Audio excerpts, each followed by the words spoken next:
Hello family and friends. Today we're going to be making that chocolate cake to go with that chocolate fudge frosting I made last week. This is chocolate fudge frosting. It's been in the refrigerator. I pulled it out and I'm going to let it come to room temperature while we bake the cake. So I'm going to set this one aside, and there's 2.5 cups of flour. To that we're going to add 1 teaspoon baking powder,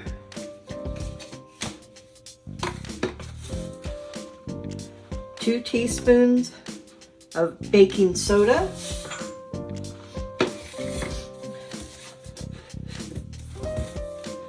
and 1/2 teaspoon of salt.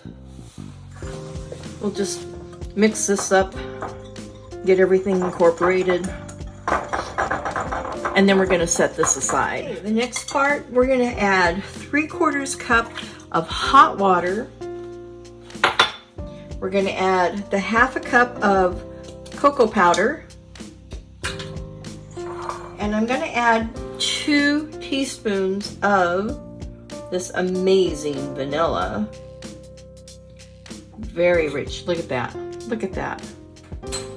And I'm just going to stir this. Get it mixed in really well. And then we're going to set it aside and we're going to let the cocoa bloom. It'll become richer in flavor as it's allowed to release its oils and everything else. All right, so we're on to the next step. I am going to add 1 cup, which is 16 tablespoons of butter, to my mixer. And I'm using my favorite Pluguera butter. And I'm going to add 2 cups of sugar. There's 1. And 2.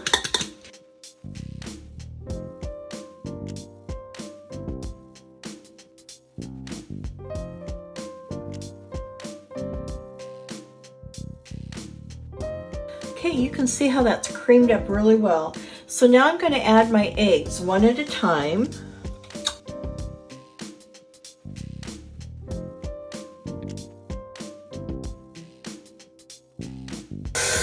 Okay, this looks real good. So now what I'm going to do is I'm going to add 1/3 of my flour mixture to this, approximately. And we're going to let that mix up.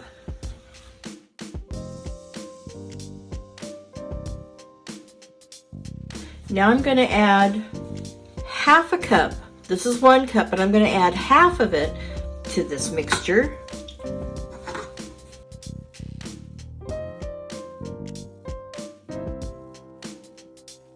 I'm going to add another 1/3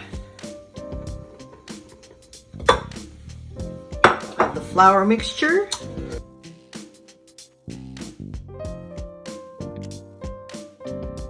I'm going to add the rest of the buttermilk.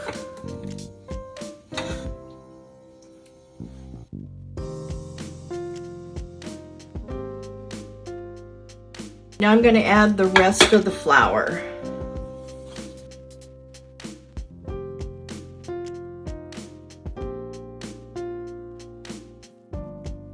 Little dimple in the bottom, make sure everything down there has been mixed in. Let me get my beaters out of the way so I can just pour it straight in.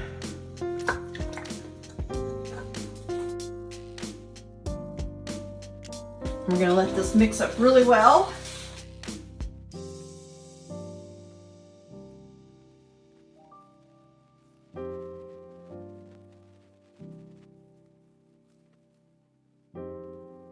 I don't know if you can see how it's not all mixed in at the very center. And my poor mixer, I use it so much, my KitchenAid's starting to go out on me. I'm gonna have to replace it soon, I think.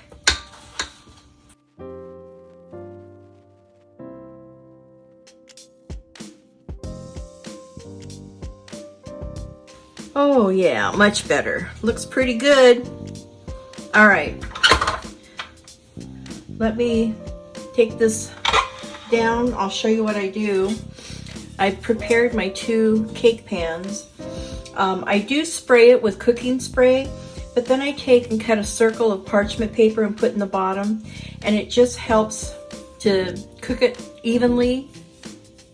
So let me get the bowl off here and I'll show you what we're gonna do next. So I get my cakes pretty even. I use a scale and I'll turn it on and I'll put it to 0, and then I will put part of my batter in here, 20 ounces.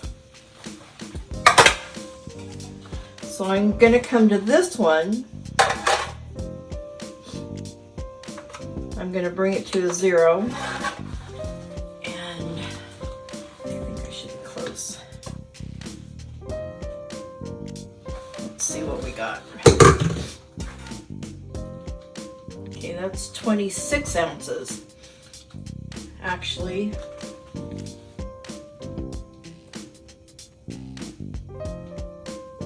$27 ounces. So I'm going to put this one back on here. I'm going to take it to a 0,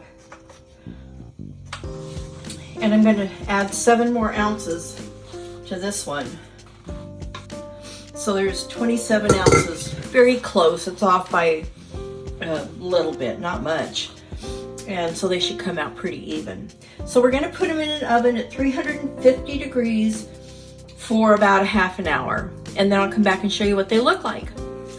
This is the frosting that I let sit for many days while I was waiting to do the cake. And it's like a fudge texture. So what I'm going to do is I'm going to put my whip on here, and I'm just going to beat it and let it turn into a frosting.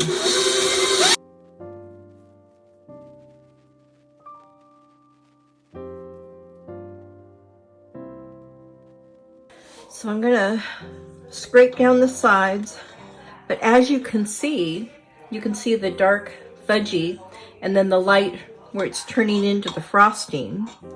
So I'm just going to scrape down the sides and again get down where that dimple is, so it will all become a really nice rich chocolate fudge frosting. Okay, that looks pretty good. So let me get this out of the way. And I wish I would have made a double batch, to be honest with you, because I like a nice thick frosting in the middle of the cake. So here's the cake plate I'm going to use. Now I will tell you, when I took them out of the oven, I let them cool in the pan for a half an hour, and then I put them in the refrigerator.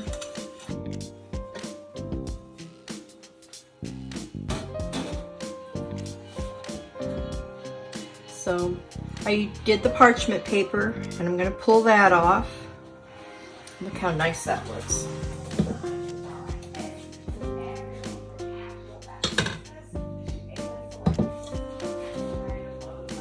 A little bit in the middle.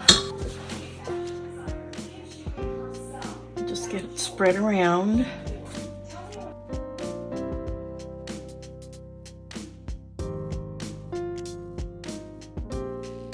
And I'm pushing it out all the way to the edge.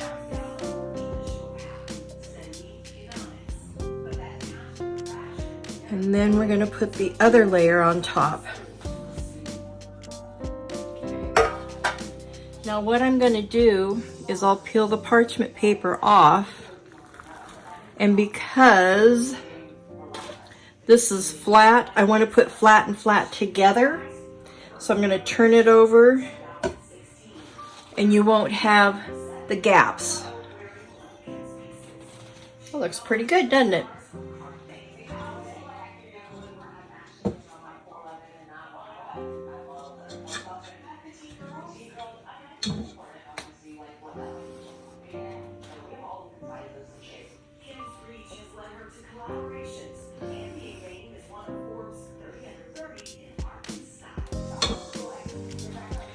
And I'm going to smear it around, push it over the edge.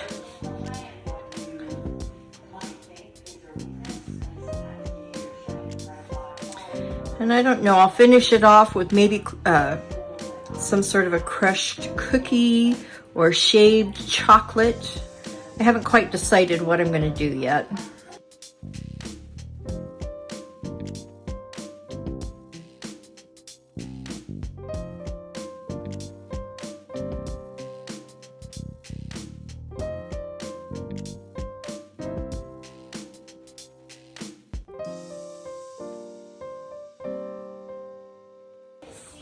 I'll come back and smooth it out, and then I'll show you what it looks like done.